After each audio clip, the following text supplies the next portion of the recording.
अरे पीएससी पढ़े करे तो क्या करें। तो मैं उसी बात पर आ रहा था अनिल जी कि थोड़ा जो पॉलिटिकल इवेंट रिलेटेड स्टॉक्स है, जो हाई बीटा स्टॉक्स है, अदानी के नाम है, कैपिटल गुड्स है, रेलवे है, पीएसयू है, वहाँ पे आई थिंक वेट करना सही रहेगा क्योंकि वो आउटकम को डिटरमाइन करेंगे और महंगे भी बहुत हुए हैं।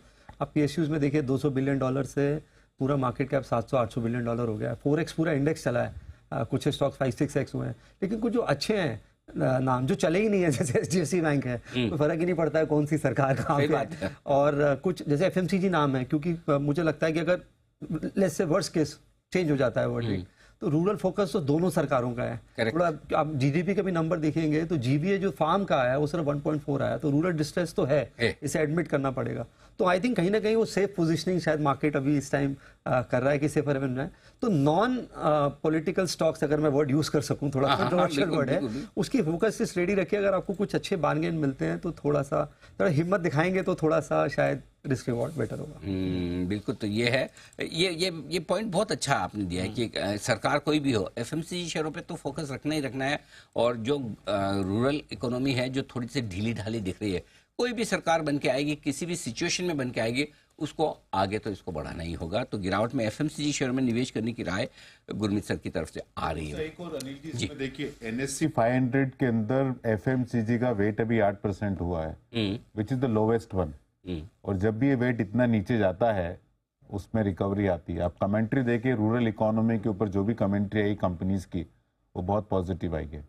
और इलेक्शन ईयर में जो पैसा खर्च होता है, बहुत पैसा खर्च होता है रूरल इंडिया के अंदर।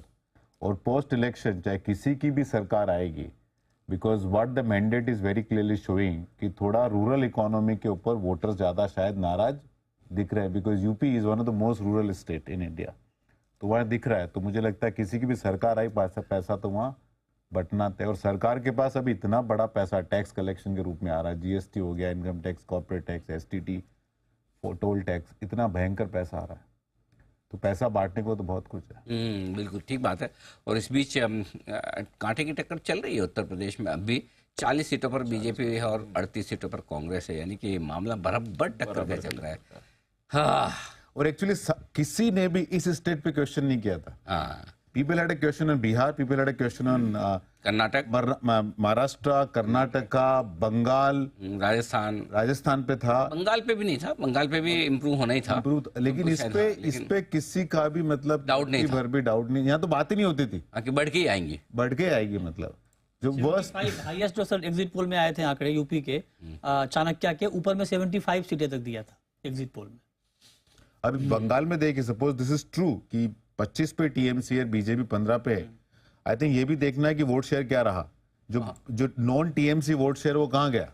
मुंबई की एकमात्र सीट ऐसी है जिस पर जीत सुनिश्चित थी, मुंबई उत्तर, जहां से वो आप जहाँ पे ये पता था कि ये सीट पीयूष गोयल। मुंबई की सीट की क्या हालत है, कुछ है क्या आपके पास डेटा? मुंबई उत्तर का है, पीयूष गोयल। वो तो पीयूष जी आगे, वो तो मतलब सबसे मजबूत सीट मुंबई में एक ही है जहाँ मैंडेट बहुत। और दिल्ली में कहाँ पे पीछे है?